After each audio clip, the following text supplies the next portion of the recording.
কথা উইথ অরিত্র।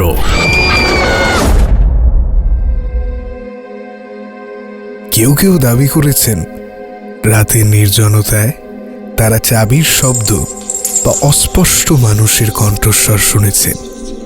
এমনকি বহু দশক আগের বন্দীদের গাওয়া পুরনো গানের সুরও নাকি বাতাসে ভেসে বেড়ায়।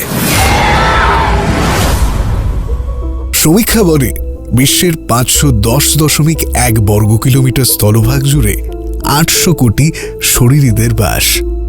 কিন্তু সেই শরীরীরা যখন পরিণত হয় অশরীরীতে, তাদের মধ্যে সবাই কি ত্যাগ করতে পারে পৃথিবীর মায়া? যারা পারে না তাদের এবং তাদের আস্তানার খোঁজেই থাকে অরিত্র ভূত কথায়। সেরকমই এক জায়গা অ্যালকাট্রাজ আইল্যান্ড। আমেরিকার ক্যালিফোর্নিয়া উপকূলের কাছেই প্রশান্ত মহাসাগরের বুকে দাঁড়িয়ে থাকা অ্যালকাট্রাজ আইল্যান্ড দিনের আলোয় একটি ঐতিহাসিক পর্যটন কেন্দ্র হলেও রাত নামলেই দ্বীপটি যেন তার ভিন্ন এক পরিচয় প্রকাশ করে। 1934 থেকে 1963 সাল পর্যন্ত যুক্তরাষ্ট্রের সবচেয়ে কঠোর নিরাপত্তার কারাগার হিসেবে পরিচিত এই স্থানটিতে বন্দী ছিল এমন অপরাধীরা যাদের অন্য কারাগার সামলাতে পারত না। আর চারপাশের হিমশীতল জল, পাথরের দেওয়াল ও দীর্ঘ নিঃসঙ্গতা বহু মানুষের মনে গভীর ছাপ ফেলেছিল বলে ইতিহাসবিদরা মনে করে। আজও সেই নিঃসঙ্গতার প্রতিধ্বনি নাকি রয়ে গিয়েছে দ্বীপের অন্ধকার করিডোর ও পরিত্যক্ত সেলগুলোতে।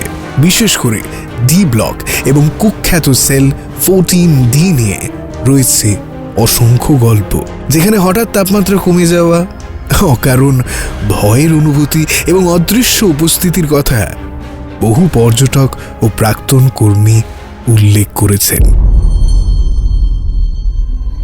কেউ কেউ দাবি করেন রাতের নির্জনতায় তারা চাবির শব্দ বা অস্পষ্ট মানুষের কণ্ঠস্বর শুনেছেন। এমনকি বহু দশক আগের বন্দীদের গাওয়া পুরনো গানের সুরও নাকি বাতাসে ভেসে বেড়ায়। বিজ্ঞান এসব ঘটনাকে পুরনো স্থাপনার স্বাভাবিক শব্দ, বাতাসের চাপ বা মানসিক প্রভাব বলে ব্যাখ্যা করলেও প্রশ্ন কিন্তু থেকেই যায়, কেন এত মানুষ একই ধরনের অভিজ্ঞতার কথা বলেন এবং কেন অ্যালকাট্রাজ ছেড়ে আসার পরও অনেকের মনে অস্বস্তির রেশ থেকে যায়। আজ অ্যালকাট্রাজ একটি জাদুঘর হলেও তার দেওয়াল, করিডোর আর সেলগুলো যেন অতীতকে এখনো আঁকড়ে ধরে আছে। আর যারা মন দিয়ে শোনে তাদের কাছে এই দ্বীপ শুধু ইতিহাস নয়, বরং সময়ের ভেতর আটকে থাকা এক রহস্যময় নীরবতার গল্প হয়ে ওঠে।